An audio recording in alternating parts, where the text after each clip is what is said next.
People came over saying they thought it was a gunshot. At first, I thought it was too. Even though I was there, I'm like that. I thought they shot a gun or so. I don't know, but it was so loud. 5 people are recovering after a car crash in Old Louisville, and that includes a Metro police officer and a Jefferson County Sheriff's deputy. This happened at 1st and St. Catherine Streets around 7:45 last night, and police say the officer and the deputy were responding separately to a shooting call when the crash happened. Both had their lights and sirens on. 2 other cars were involved in the crash. In addition to the officer and deputy, 2 adults and a child were taken to the hospital. Police say everyone involved is expected to be okay. They also told us that the original 911 call about a shooting turned out to be false, and there were in fact no victims found. Also, with Derby right around the corner, the Louisville Metro Council is looking to really crack down on street racing before things get super busy and crowds hit our interstates and streets. Yes, some members want to increase fines, while others say impounding vehicles immediately is a better deterrent. So Tom Lally was at the meeting and shares the details.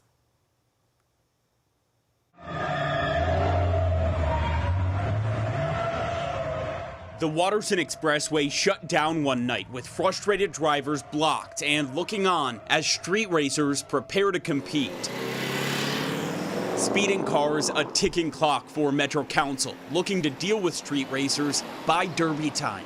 Reckless driving exhibitions. A new ordinance sponsored by Councilwoman Donna Purvis would allow LMPD to immediately tow cars used to block the road for street racers. I know that some people may think that we're being a little harsh about people that just want to have fun, but it is no fun when lives are at risk of being taken. Since a similar ordinance was passed last year, LMPD says they've towed 24 vehicles, fining drivers $1,000 for their first offense and $2,000 every time after that. It's a fine Councilman Jeff Hudson calls are woefully inadequate to deter this type of crime. He offered an amendment increasing the fine by 900%, bringing it to $10,000 and $20,000. But he needs to prove street racing causes that amount of damage. Otherwise, it's unconstitutional. The loss of a single convention or a few tourists would easily justify this amount. Still, the committee approved the ordinance without the price change for now. I think y'all have done a great job putting this together. In Louisville, Tom Lally, WHAS 11,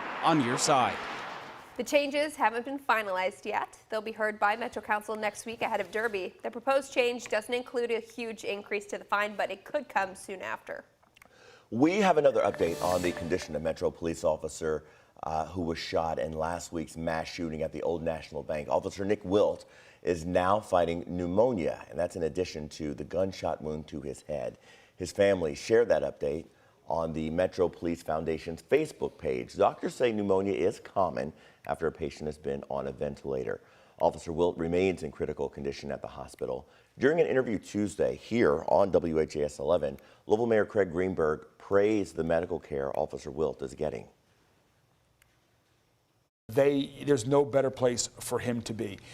We are continuing to send our prayers to he and his family on a speedy recovery there. We'll continue to provide updates as they're made available. His family has had tremendous support from LMPD, from all of his colleagues, from our city government and from our city. And I think that is helping them get through this as we continue to work for Officer Wilt's recovery. As you can see, the mayor was here in our studio. In the update, Officer Wilt's family also asked for continued prayers and healing thoughts. 2 crosses now stand at Chickasaw Park where 2 people were killed and 4 others were hurt in a mass shooting Saturday night. You can see the crosses here adorned in yellow ribbons and flowers. One of the people killed was 17-year-old David Huff. Kamar Rashad, a teacher at Breckenridge Metro High School and Louisville Metro Council member, was close with Huff through his mentoring group, Men of Quality. He was funny, he was energetic, he was really smart. Just a real pleasure to be around. All of our kids knew David, and it's really hard on all of us. While Huff left the group in January, Rashad says it's difficult knowing he'll never see him again. He's now focusing on supporting Huff's family. Recent incidents of gun violence are adding urgency to efforts to stop it. In a recent interview, Louisville Mayor Craig Greenberg told us his top priority is finding solutions and getting Republican lawmakers in Frankfort on board. I'm trying to focus on what can make a meaningful difference here in Louisville and what can get the support in our state Senate and state House to really get passed. So maybe some local autonomy. Let us do things in Louisville to deal with our unique gun violence epidemic. He mentioned a waiting period for first-time gun buyers and also allowing the city to destroy guns that have been taken off the streets. He also told us he's committed to having Metro Police detail to the public any motive uncovered in the Old National Bank mass shooting. A wildfire at the Natural Bridge State Park is now contained. It started on Monday.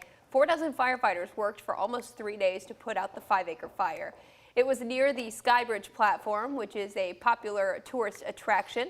According to Middle Fork Fire and Rescue, a local business owner opened the skylift to ferry firefighters up the mountain. Officials have closed all trails at the park. Right now, there's no danger to the park's lodges, but it's unknown when the trails will reopen.